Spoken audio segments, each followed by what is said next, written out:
Hey, what's up, Schaefer? How you doing, man? Oh man, I'm doing great. I just got promoted to blue belt. Yeah, how you feeling, dude? Like a white belt. All right, everybody. What do you do when you're suffering from imposter syndrome? You got that promotion, you earned it, but you don't feel like it. We're going to talk about that now on Open Mac Chronicles.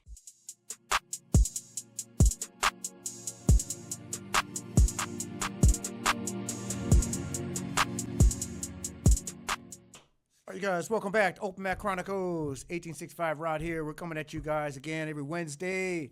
Check it out. We got Schaefer up here in the house. What's up, everybody? Schaefer's in the house.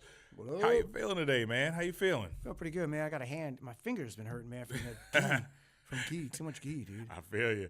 Listen, my everything's hurting, but it's okay. I'm on a mission. I'm on a mission. I'm going to heal. Yeah. I'm going to heal. Every time I embrace the ghee, I end up getting a hand injury again. Yeah, that's it's how like, it is. I man. want to like the ghee again, and then I start liking it, and then like that. Now I realize why I don't like it. You realize why you broke up with it. Exactly.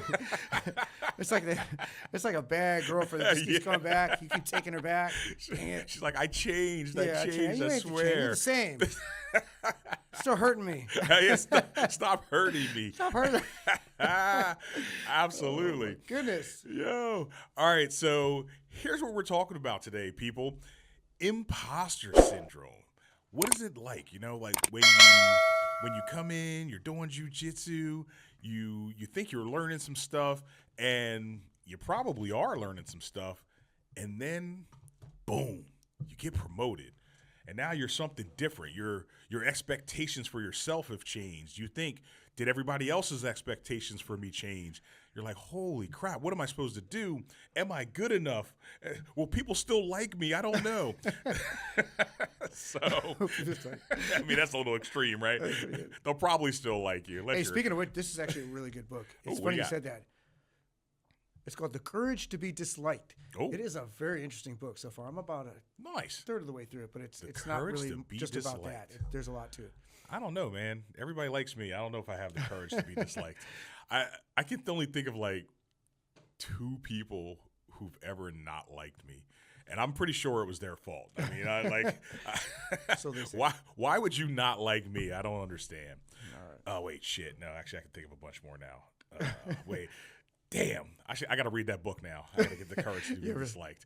Yeah, there were some people who didn't like me, but they were wrong. It wasn't them. It wasn't me. It was them. Yeah.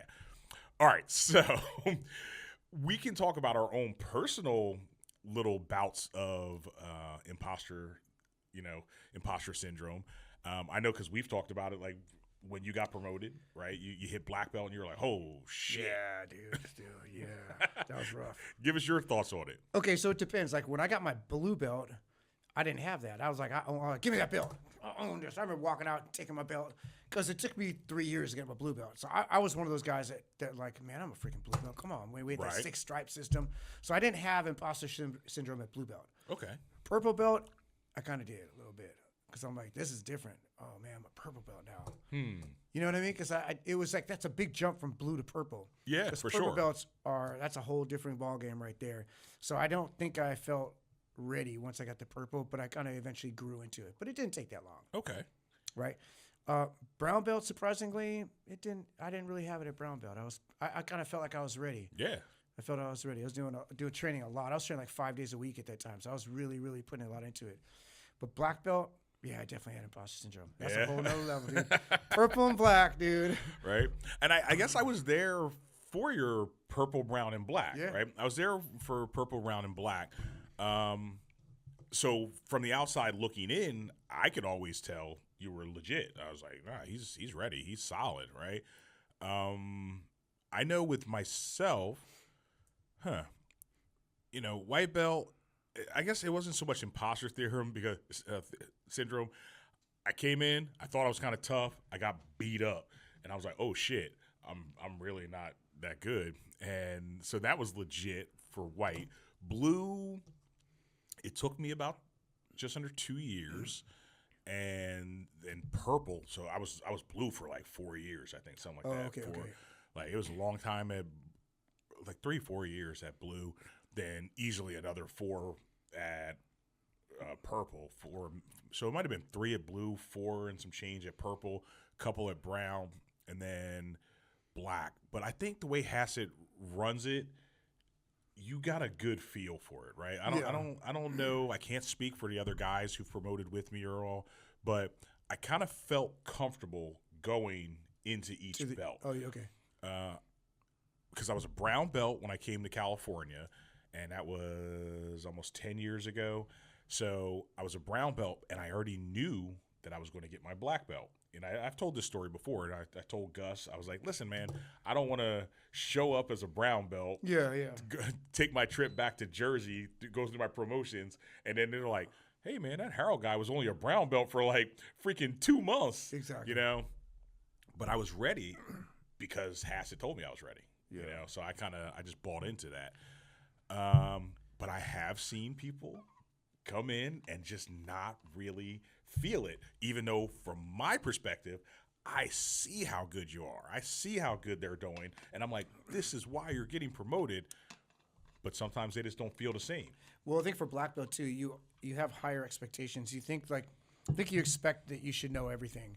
And there, like when I got my black belt, there were things that I was really good at and things that I was not so good at, but I could still do them, Right. Good enough to be a black belt. But because of that, I would think, well, I'm not really a black belt because I don't know this one move or I don't know this. You know what I mean? Yeah. People do that, and that's like silly. Like there's a lot of stuff I don't know right now still. I still don't know a lot of stuff. Facts. Still a black belt. Yeah, absolutely, right? So I also think that fits into my check your ego at the door thing, right? It's like your ego will tell you that either you're too good or you're so good at something that you should have got it a long time ago, or your ego could be telling you, hey, you're not good enough, but you're paying too much attention to your ego. You're letting your ego drive you too much.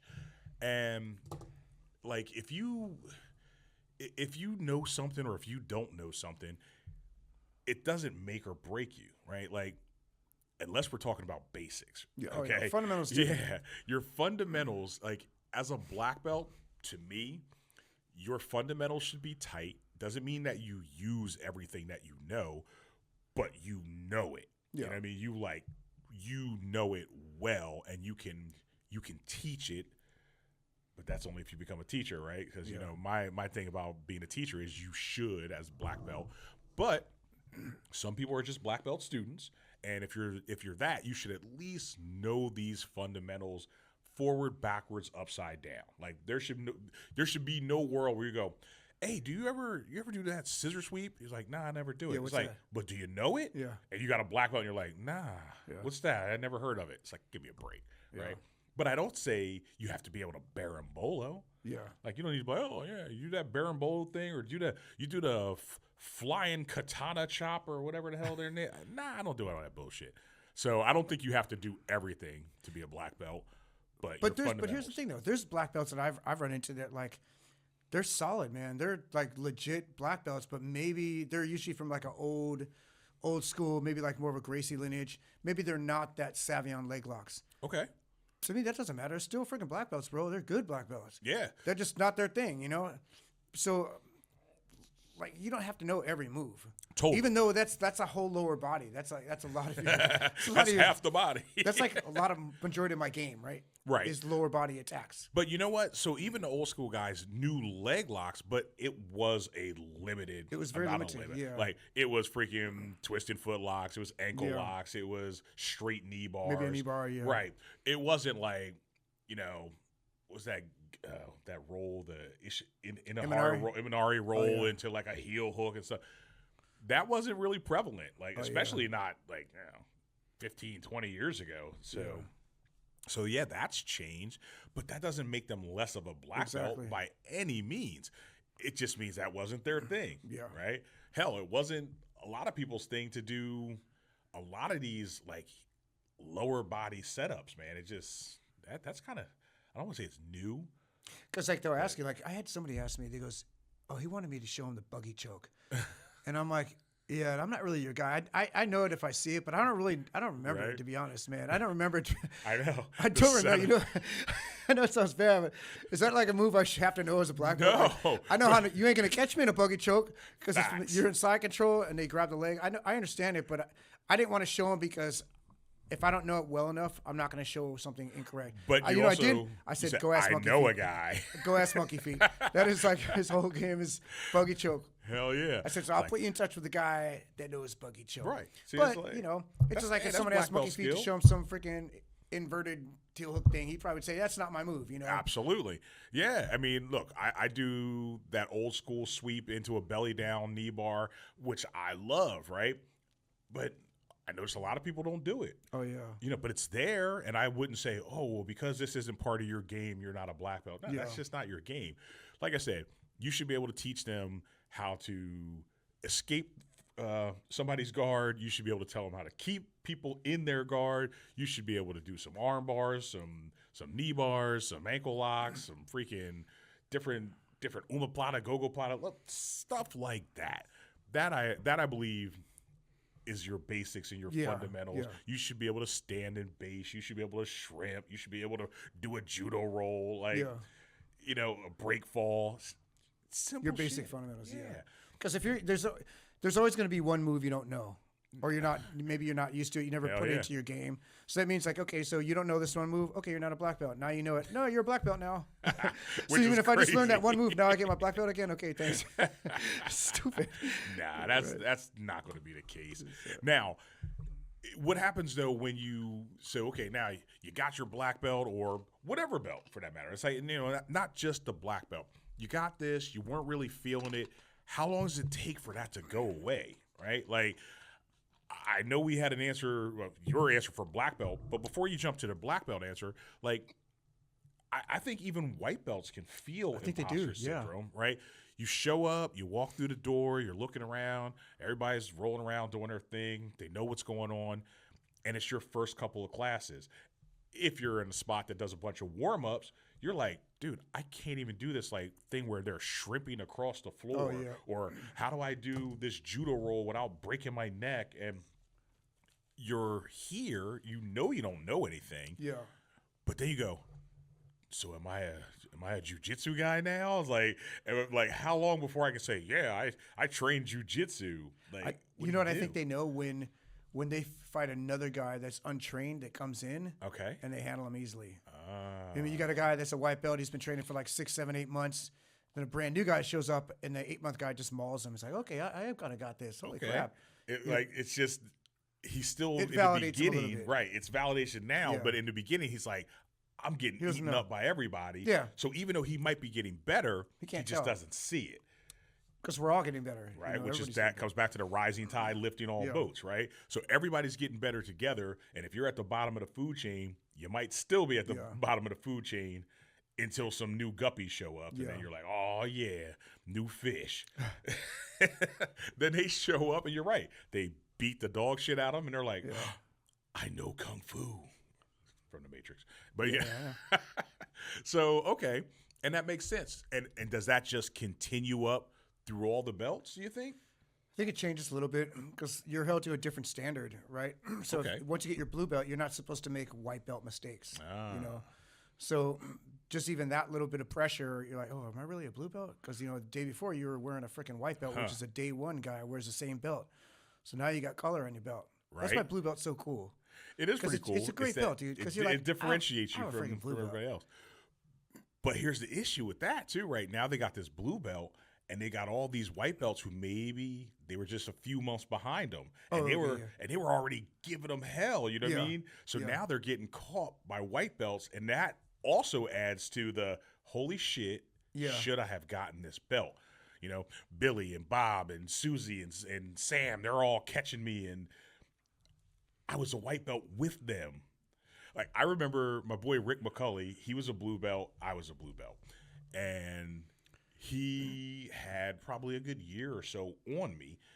So in my mind, I'm like a couple years, we're blue belts together, and I'm like, oh hell yeah, this is pretty cool, man. I'm like this guy. And then he gets promoted, and now he's a purple belt. And you know what? I think maybe that was the first time I kind of almost felt it, because he was always better than me, Oh, I see. but he also always had a couple years on me Yeah, training, right? So now we both have spent a long time at blue belt. He goes up, and now I really see the difference. And I'm like, oh, was I ever really even a good enough blue belt. Like, I see what you're I saying. was nowhere near this guy, and now he's promoted, and I can feel the difference, right? And then a couple years later, I get the purple belt. Yeah. And now I'm like, well, shit. Ricky's still a much better purple belt. He's been purple belt longer, but we're wearing the same color.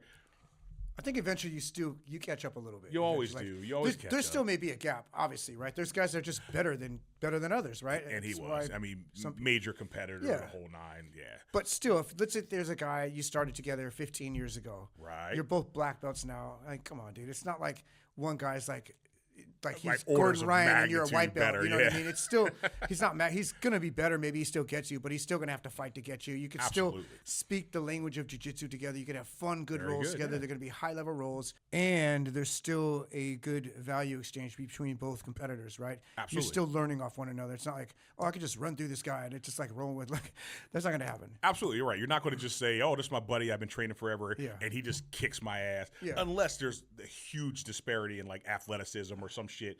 But two relatively equal guys starting at the same Yeah. time, training for the same amount of time, you're not going to have a huge difference. won't. You're not just going to like just walk all over them. Even someone small, like look at little Shorty.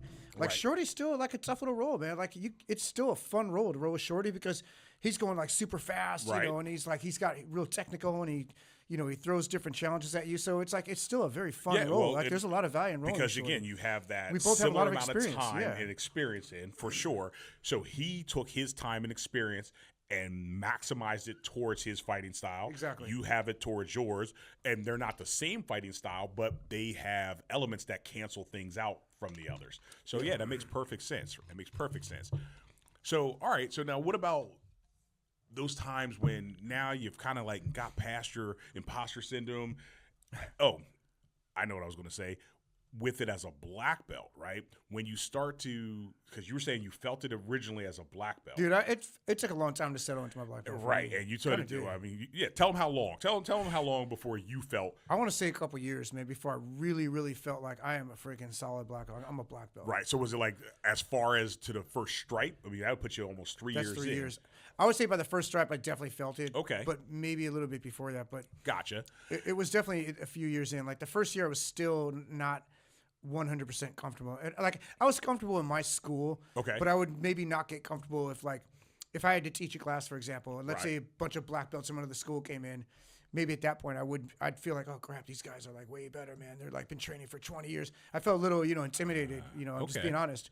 And like now I don't feel that at all. I don't care. Like, cool, you've been training 20, 30 years? Cool. I Right. got Well, you, yeah, bro. because I know you had Still mentioned freaking black belt, bro. exactly. I like- I'm about to say your black belt's just Yeah. as black. Just as black as yours, dude. 'Cause I remember actually you were teaching a class, or you're about to teach a class, and I couldn't be there, and you had asked because you're like, "Oh, yo, we got these black yeah, belts yeah. coming from wherever," and you're like, "Shit, should I mix it up? Should I change what I was going to teach?" Because you were, I think, going to teach like a really basic class. yeah. Because normally we had a bunch of lower belts. Lower belts, yeah.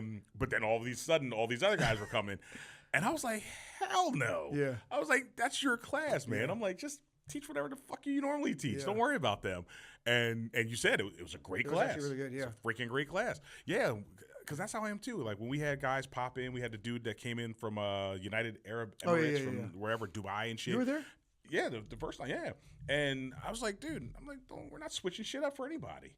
It's like there's remember you no special guest class. It's like, Yeah. oh, I'm gonna keep this in my back pocket in case Hickson shows up. Yeah. Dude, if I'm teaching a bump sweep to a freaking guillotine or some shit like that, guess That's what? what we're teaching. Hickson, let's see if you remember this one. Yeah. You know? I'm teaching the same shit. No, I dude. get it, dude. That's I'm at that point now. Like honestly, like I don't care if freaking Ryan Hall came up. Yeah, exactly. If I'm teaching a basic scissor sweep, I'm teaching scissor sweep. What if That's you're what's gonna be- teaching? What if you're teaching the 50-50? Now that would be weird. That would be okay. Now I think I would still get that. Now, why do you have to go there, Harold? If Ryan Hall showed up and I happened to be teaching a 50-50, I would have to change my lesson Nah, plan. hell no, hell no. I'm like, Oh, look, man. this is how I do it. That's it. That's funny. Yeah, that's pretty good. Oh man. But yeah, so long story short, yeah, I'm beyond that now. And also too, another way to tell is like your students will let you know. Like when I first got my black belt, didn't get it so much, but I think maybe like a year in. But I was teaching a lot. Everybody comes to me for with questions and Right. stuff like, hey coach, hey professor, whatever, I got this, I got that. Can you show me this? Work with you, so that all that stuff kind of helps build up your, your confidence in yourself as that belt carrier, and then rolling with other guys too. Like, you're rolling with other high level black belts and like, oh, okay, I actually did okay. They're not just beating me up because they can't. Destroyed. I got, maybe I caught. Okay, he caught me. Cool. But you're still rolling. Like I said, you're still rolling. There's still a value exchange between both guys. Like at some point, it almost feels like when I was a blue belt and I was rolling with blue belts, I'm like, okay, I'm just rolling with blue belts, no big deal. Then I got to the point with purple and then brown and then even black. You're going, all right, I'm just rolling with another guy. It's just okay. He's a black belt. I'm a black belt. I expect this to be a decent match, and. Except Trevor, damn it. Well, there's no value exchange there. There's outliers. I'm getting nothing from that role except a sore arm. You're just trying to survive. there are outliers, and I'm okay damn with you, that. Trevor. I'm okay with the outliers beating me up. Some people just have your number, man. It just goes down that way. But for the most part, a black belt shows up, and you go, okay, well, here we go. I mean, my skill set is good enough to put it out there, and it'll be what it'll be. Well, and I can tell now, like after rolling for a long time, you got years and years of mat time, and I already know, like, okay, let's say I can tell because especially being older, right? I know my age, and if I look at another guy who's like significantly younger, and maybe he's got 30, 40 pounds on me, he's a black belt, we have the same amount of experience, he's probably gonna win. Like, he's probably going to win. Like, if we, like, I'm going to have to have, So unless I catch some sneaky stuff. Well, I was going to say, you mean he'll catch you in something? He might get me. I might have a hard time with that roll. It would be a hard time. I can see a hard time. I don't necessarily see you getting caught. Because that's the other thing, right? Like, I think as your belts really start to go up, you're just they're more so stalemates. Much harder they're more, to tap. they're more stalemated rolls. Right. Like, I see a lot more stalemates than anything else when you get a bunch of black belts fighting each other. I could just tell, like, okay, is this roll going to be tough? Is this going to be hard? Like, and not that the size matters a whole lot, but it does still.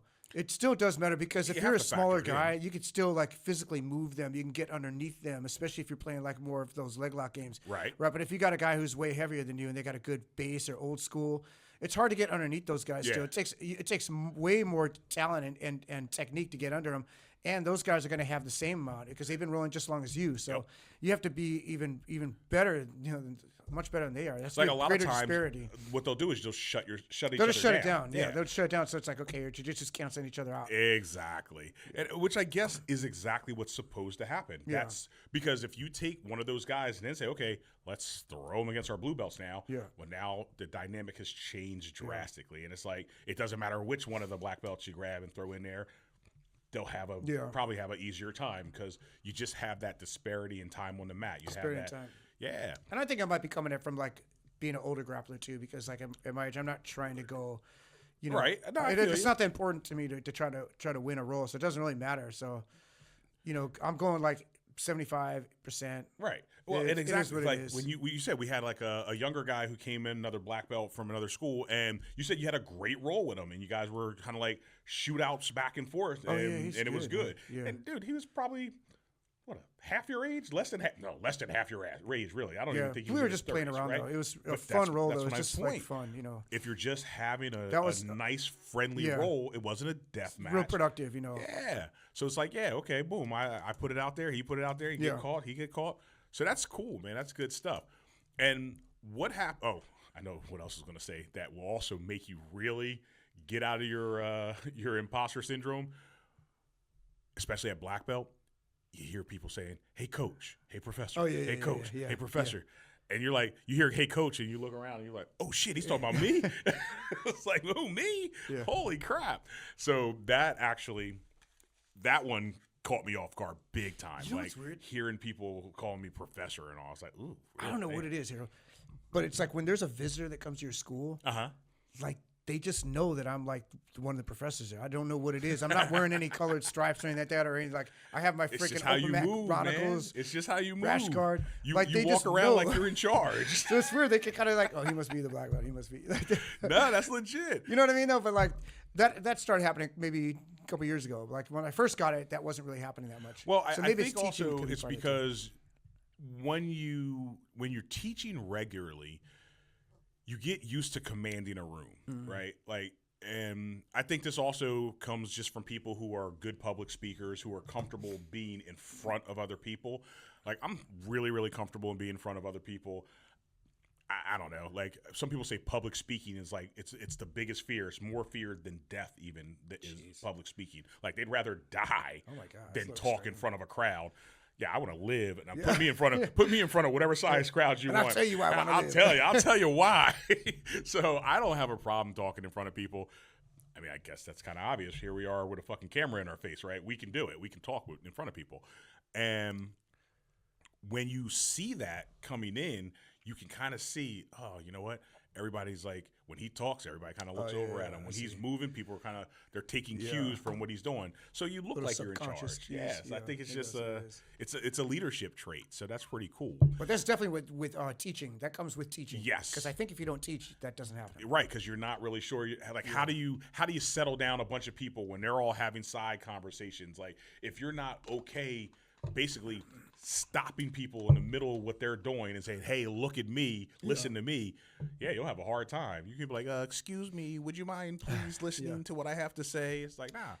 It's like that's a big part of teaching, though. Actually, that really helps a lot is when you start teaching before you get the black belt. Maybe at like I want to say like even purple if you can would be good. Mm-hmm. I remember like the first time I taught, actually, you know who helped me was Austin, or Precision. Shout out to Austin. He helped me. For sure. I was a brown belt, and it was like my very first class, and I was real nervous and everything. But he had been teaching. He was already, he was a brown belt too, but he was advanced ahead of me. Mm-hmm. But anyway, he kind of helped me out, and it was really cool.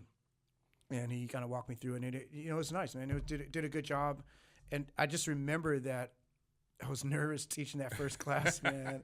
So even if I had to get some help a little bit, that's cool. That's what you got to do, right? Exactly. But I think teach before you're a black belt and kind of get used to it. For sure. Even if you have the knowledge, because I knew what I was going to do, but it was just a matter of presenting it, right? The presentation. Well, remember, we've been telling like a lot of our brown belts, we were like, listen, I need you to get out here and teach some classes. Yeah. It's like, you're probably going to get your black belt soon, so just get comfortable being uncomfortable, right? Yeah. Start putting it out there. Don't be afraid to get it cut off, man. Just do it. It's like, what is it, like Nike? Just do it. You know what I knew too? Here's another reason I know what I knew. Because when I first started teaching, man, Gus would be in every class. He'd be sitting there. Oh. he'd be watching the whole class. Like a hawk. Oh, man. That stopped a while ago. Now he's like, hey, he's got it. You got this. Yeah, he's got it. Yeah, that's true. But our class started growing, though. Like, people liked the class, So dude, it started growing. Everybody loves your freaking class. It started getting pretty good. Like, I mean, I know we ping pong between teaching classes and all, but I know, like, when I got injured, as I've been sitting out some, I watch like how many people have been showing up to your class. Holy crap, dude! Yeah, and now we've been bringing in like a bunch of monsters. I know we did a whole big back episode. We got a bunch of big back jokers showing up, dude.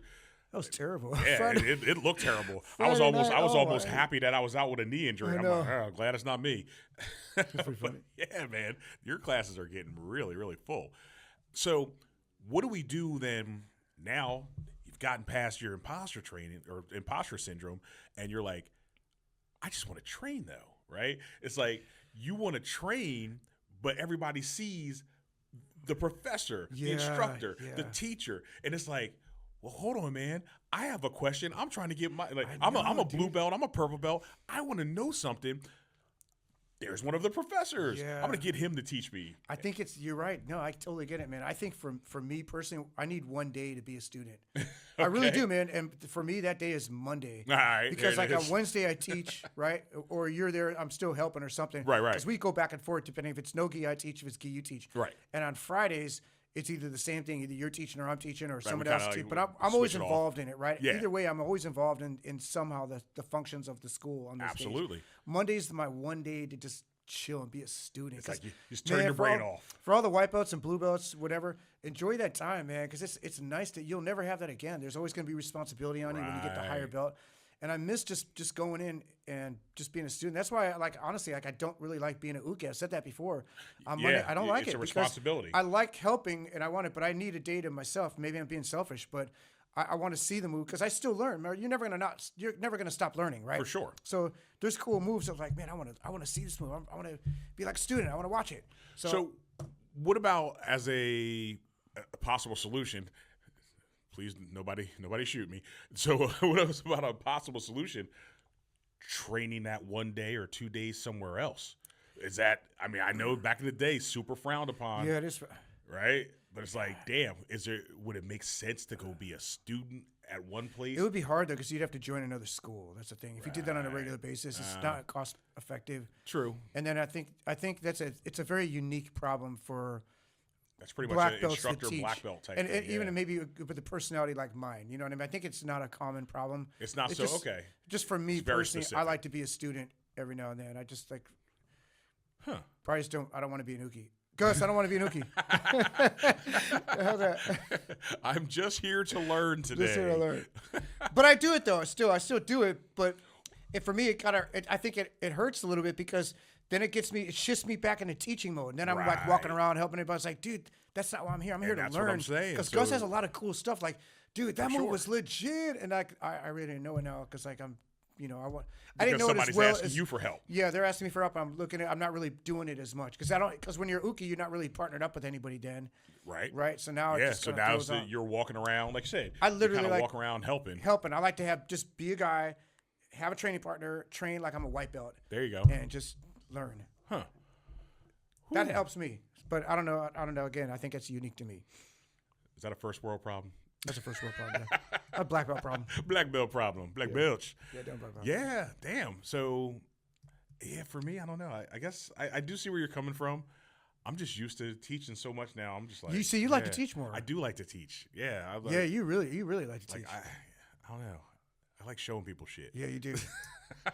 I don't know then. So I was ready to pull out that hook that one day. Yeah, you were trying to cut my class Oh short. my God, Oh dude. my goodness, dude. We had like 10 minutes to roll. I had some good shit to teach though. People were like, I ain't coming back again. I didn't sign up for this, man. I want to roll. It went from open mat to like Yeah, hey, look, 2-hour man. class. But I'd had that hook that the when people like that. I know you know what when you got the comedians? Hell yeah, you got to get the hook and drag them off stage.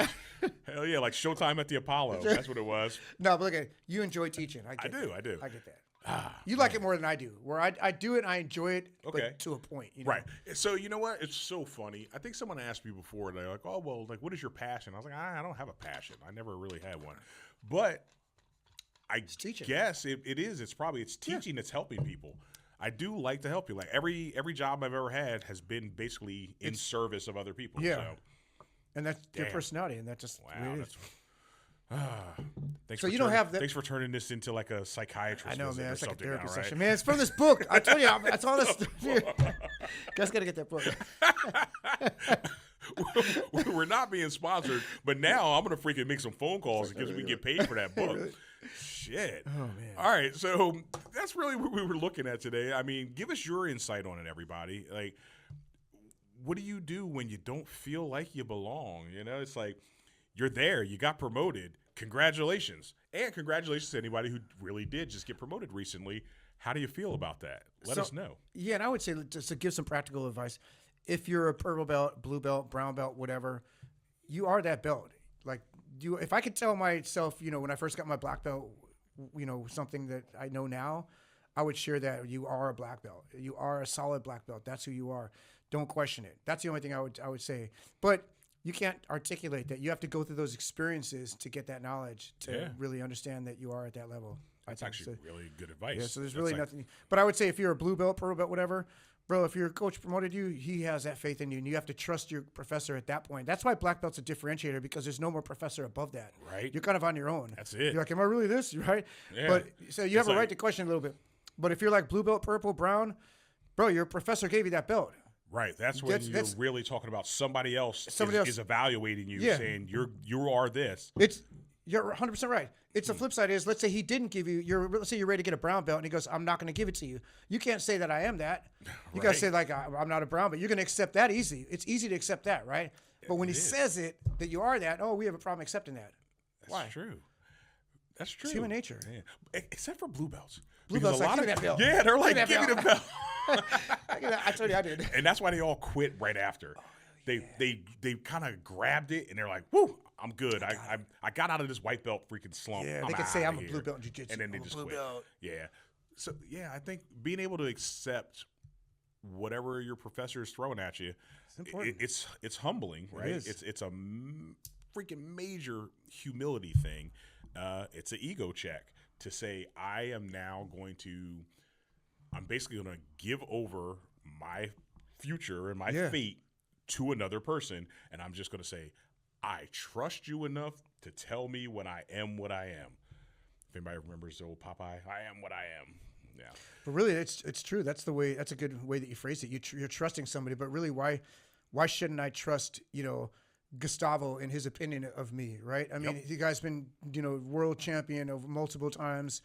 He's been grappling for 30 years. Like the guy knows jujitsu, right? He's going to school. How could I argue with his opinion? So if he gave me a black belt, I'm a freaking black belt, dude. And I should have accepted that day one, But you have to go through a little. It's still up you're here. In your own head. Yeah, and like and anyone who gets their blue belt or whatever, the same thing goes for you, Yeah. Damn. Don't question it. Don't question it. Don't question it. Just freaking show up. Just do it, because obviously it's important to you, right? You're like, yo, I'm here. I'm trying to get promoted. Even though everybody says, don't worry about the promotions. Give me a break. Everybody worries about the promotions, right? But you're doing it. Hopefully you're doing it for the right reasons. Hopefully you're loving it. Jiu-jitsu it's important enough to you that, you're dedicating your time and your energy and your efforts and probably your money. So when it's important to you, you find a way. If it's not, you'll find an excuse. You'll tell everybody else why you're not getting promoted. You're like, it's them. It's always them. I take no accountability. Accountability is like kryptonite. Well. Hey, man, speaking of that, find a way to hit that like. Because it should be important to you. That should be right? important to you. Hell, it's important to us. It's important to us. Yeah, but we bring more content, though, right? Yeah, exactly. We got to get the algorithm kicking. I know. It's pretty some help. The algorithm. It definitely is help. We're struggling the algorithm, man. Hell yeah. It's beating us up. It is. It's locking us up, man. It's Camoring us. Ooh. I'm Camored by the algorithm. Yeah, I know. That's rough. Got to learn that escape. Yeah. Escape the matrix. All right, everybody. So thank you guys for watching. Hopefully you found this entertaining. And we will see you next time with Matt Chronicles. Us.